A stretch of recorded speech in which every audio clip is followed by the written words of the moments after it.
غزہ میں اسرائیلی جارحیت کے خلاف فیصلہ کن اقدام ضروری ہے، پاکستان کا دو ٹوک مطالبہ۔ اقوام متحدہ میں پاکستان کے مستقل مندوب منیر اکرم کا خطاب۔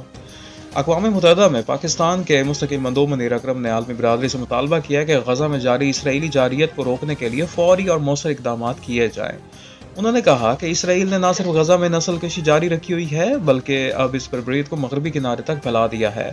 اسرائیلی فوجی کارروائیوں اور مسلسل ناکہ بندی کے باعث غزہ کا 90% سے زائد علاقہ تباہ ہو چکا ہے، جبکہ انسانی بحران شدت اختیار کر گیا ہے۔ منیر اکرم نے اقوام متحدہ کی سلامتی کونسل سے مطالبہ کیا کہ وہ اسرائیلی جارحیت کو فوری طور پر روکے اور فلسطینی عوام کو تحفظ فراہم کرے۔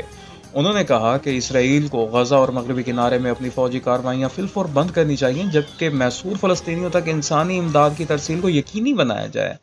پاکستانی مندوب نے عالمی برادری کو متنبہ کیا کہ اگر اسرائیلی مظالم کو نہ روکا گیا تو یہ بحران مزید سنگین ہو سکتا ہے، جس کے نتیجے میں خطے کے امن و استحکام کو شدید خطرات لاحق ہو سکتے ہیں۔